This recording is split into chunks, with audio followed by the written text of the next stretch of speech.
Hello bachcho, let's read the question. The question says that directions given to us. Each of these questions contain two statements, assertion and reason. Each of these questions also has four alternative choices, only one of which is the correct answer. You have to select one of the codes A, B, C and D given below. A is assertion is correct, reason is correct, and reason is a correct explanation for assertion. B is assertion is correct, reason is correct. Reason is not a correct explanation for assertion, and that assertion is correct, reason is incorrect, and that assertion is incorrect and reason is correct. Now assertion is given to us: two balls of different masses are thrown vertically upward with same speed. They will pass through their point of projection in the downward direction with the same speed.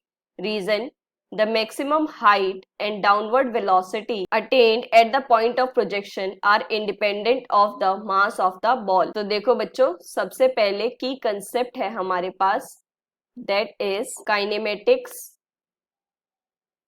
equations, height,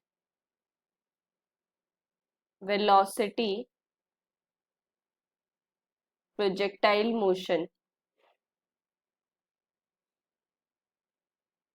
ठीक है बच्चों, तो अब देखो बच्चों, सबसे पहले बात करें हम काइनेमेटिक्स इक्वेशन की, तो वो होती है हमारे पास that is s is equals to u t plus half a t square and that v square minus u square is equals to 2as and that v is equals to u plus a t, जहां पे s क्या है, that is distance, u क्या है, initial velocity,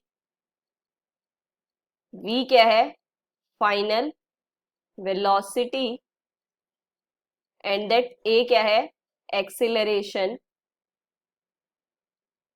and that t क्या है आपके पास, time. ठीक है बच्चों, तो अब देखो बच्चों, अगर बॉल है उसे हमने वर्टिकली अपवर्ड भेजा है सेम स्पीड से, अगर इसकी स्पीड है u तो इसकी भी स्पीड है u. ठीक है बच्चों, तो डिस्टेंस क्या होगा, accordingly s is equal to u t plus half a t square equation. अब एक्सिलरेशन क्या लगेगा आपके पास, देखो gravity, acceleration due to gravity ये क्या लगता है हमारे पास, डाउनवर्ड, बट अगर ये अपवर्ड डायरेक्शन में है तो ये कितना हो जाएगा, माइनस जी, राइट. तो यहां से ये पुट करेंगे you t minus half g t square. ठीक है बच्चों, ये हो गया डिस्टेंस. अब बात करें हम दूसरी equation, v square minus u square is equals to 2as. यहां पर भी कितना लगेगा, that is v square minus u square is equals to minus 2g. अब जो ये हम हाइट लेते हैं, ये हाइट मान लो हमने ली h, ठीक है, तो ये आ जाएगी h.